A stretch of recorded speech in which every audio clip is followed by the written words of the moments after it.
కడప శివారు చెర్లపల్లిలో కాసేపట్లో 3వ రోజు టీడీపీ మహానాడు కార్యక్రమం ప్రారంభం కానుంది. 5 లక్షల మందితో టీడీపీ బహిరంగ సభ నిర్వహిస్తోంది. ఇవాల్టి మహానాడు బహిరంగ సభకు టీడీపీ శ్రేణులు పెద్ద ఎత్తున తరలి వస్తున్నారు.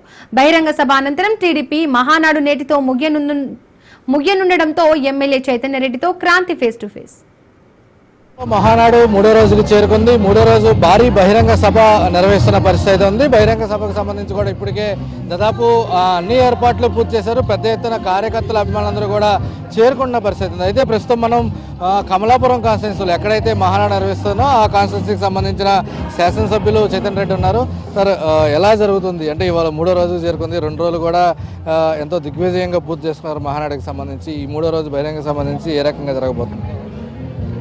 మనం ఇంకా మీటింగ్కి 4 గంటలు 5 గంటల టైం ఉంది. మనం దగ్గర 4 గంటలకు మీటింగ్ అనుకుంటున్నాం. ఇప్పుడే మీరు ప్రాంగణం చూస్తే ఎంతమంది ఎన్ని వేల మంది జనాలు వస్తున్నారు. చాలా ఘనంగా ఈరోజు కని విని ఎరగని రీతిలో ఉంటుందని మేము భావించాం. అట్లాగే ఏర్పాటు చేసాం. ఆ ఏర్పాట్ల తగ్గట్టు కూడా జనాలు చాలా ఎక్కువ మంది వస్తారని చెప్పి అనుకుంటా ఉన్నాం.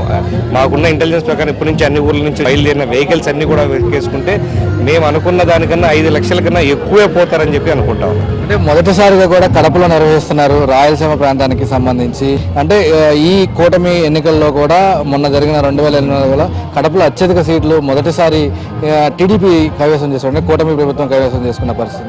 దాని ప్రభావం కూడా ఉన్న అవకాశం ఉందా? ఎందుకంటే మొదటిసారి కడపలో జరుగుతుంది. గతంలో కడప అంటే అటు కాంగ్రెస్ పార్టీ కానీ వైసీపీ అడ్డాగా చెప్పుకున్న పరిస్థితులు ఉండేవి. కానీ ఈసారి అది లేకుండా పూర్తి స్థాయిలో కడపలో మహానాడు ఏ రకంగా జరుగుతుంది? తొలిసారి కడపలో ఇంత మెజార్టీ అనేది పక్కన పెట్టండి. ఇంతకుముందు 94, అప్పుడు కూడా తెలుగుదేశం పార్టీకి వచ్చింది. మధ్యలో కొన్ని కారణాల వల్ల పోయింది, కానీ తిరిగి రివైవ్ అయ్యాం తెలుగుదేశం పార్టీ. ఖచ్చితంగా ఆ ఉత్సాహం ఖచ్చితంగా దీని మీద ఎఫెక్ట్ పడుతుంది. ఆ ఉత్సాహం చాలా మంది కార్యకర్తల్లో ఉంది. దానికి అనుగుణంగానే మేము ప్రిపరేషన్ చేసాం. దానికి అనుగుణంగానే జనాలు కూడా వస్తారని చెప్పి తెలియజేసుకుంటాం. అయితే మరోపక్క వైసీపీ నుంచి అదే స్థాయిలో విమర్శలు వస్తున్నాయి. మళ్ళీ అధికారంలోకి వస్తే ఖచ్చితంగా టీడీపీ నేతలు ఇళ్లపైన జెండాలు కడతాము, ఎవరిని వదిలిపెట్టేది లేదంటూ కూడా ఒక విమర్శలు గత 2 రోజుల నుంచి మీ మహానాడు ప్రారంభమైన కాడి నుంచి కూడా చేస్తున్న సాక్షాత్తు జగన్ కూడా ఇది మహానాడు కాదు డ్రామానాడు అంటూ కూడా విమర్శించిన పరిస్థితి కనపడుతుంది. ఎలా చూడొచ్చు ఈ విమర్శలు?